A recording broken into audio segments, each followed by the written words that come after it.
Today's video is about adjusting the lever position on the rear brake on the Keeway RKS125.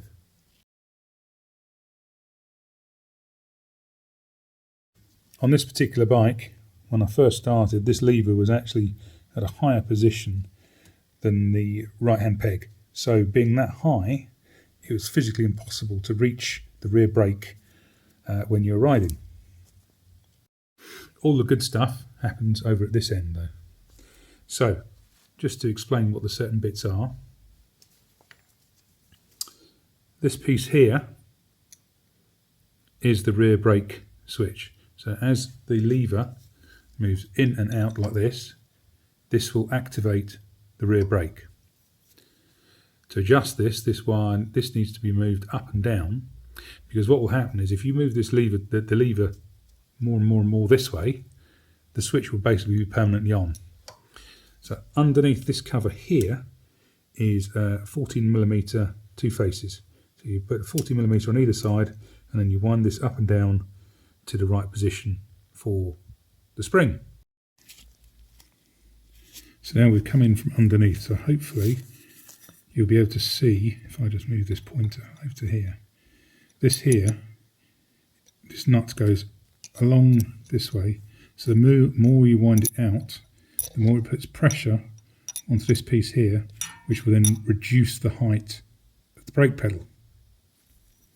So that's what I was saying, is if you wind it out too much, the rear brake light will be permanently on and the brake will be engaged. So that's why you need to adjust all of the other bits as well to match. Another thing to notice, the bolt that's here, this undoes the whole armature action. So this is just on a spline, so that if you need to adjust the lever to a position that's out of position for the brake master cylinder, then you can take this bolt out and adjust on the spline where this sits.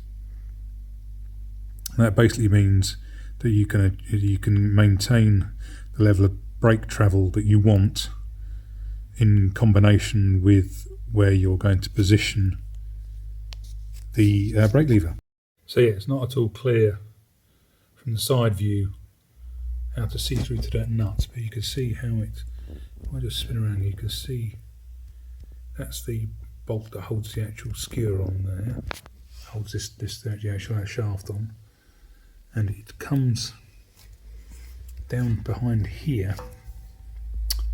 Really can't see it at all, but it adjusts against this bar. Maybe we can just come up here slightly. Yeah, so it adjusts against this bar, but lower down. I really can't get a camera in to show it. So the nut goes forward against this, and as that moves across, clearly, that brings this lever further and further down. But you do need a level of tension in this lever so that these springs are under tension here. So there's a whole link between spring tension, light position, and where your foot is comfortable. So clearly, after you make all your adjustments, you actually want to make sure that your rear wheel is moving freely, and that when you apply the brake, it's working. But also, when you turn your ignition on, and I'll point it over this way. When your ignition's on, you want to see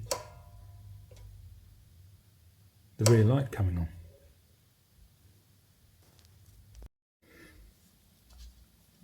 So what this has effectively meant is, this is where the position is now, and I would say it was around about here beforehand. So at an equal level to the foot peg here. Now for me, obviously I've personally got restricted movement in my joints, so I need as much as I can be given to make this work. But up at this level here, I cannot make this brake work. So just by running these few adjustments here, you can adjust and customize your motorbike to make it work. If you've got this far, thank you very much. Don't forget to like, comment, subscribe. Any questions, pop it in the box below.